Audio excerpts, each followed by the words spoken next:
તો હવે આખરે ઘણા બધા લેખાજોખા થઈ રહ્યા છે, પરંતુ હરિયાણાની અંદર ચોક્કસપણે ભાજપને મોટો ફાયદો થયો છે અને હેટ્રિક નોંધાવે તેવી શક્યતાઓ પ્રબળ બની રહી છે। અત્યારે શરૂઆતી જે તમામ રૂઝાનો છે તેની અંદર તો સ્પષ્ટપણે આખરે બીજેપી એકલા હાથે હરિયાણામાં સરકાર બનાવે તેવા સ્પષ્ટ સંકેત મળી રહ્યા છે। જોકે તેના કારણો પણ સ્પષ્ટ છે કે 16,000થી વધુ ચૂંટણી સભાનું આયોજન કરવામાં આવ્યું। આરએસએસની જમીની સ્તર પર જે મહેનત હતી તે હવે રંગ લાવતી દેખાઈ રહી છે। આ ઉપરાંત જાટ સિવાય અન્ય મતદારોને રીઝવવામાં પણ ભાજપને સફળતા મળતી દેખાઈ રહી છે।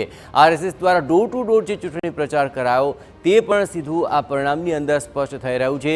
જ્યાં ભાજપ નબળું હતું ત્યાં સૌથી વધુ મહેનત કરવામાં આવી।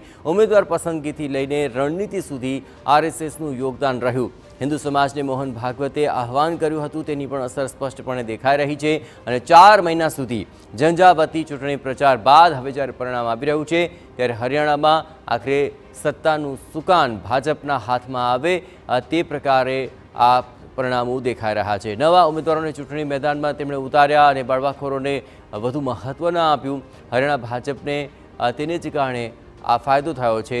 દલિત વોટ બેંક પર વધુ ફોકસ કરાયું તેનો ફાયદો પણ ભાજપને મળ્યો।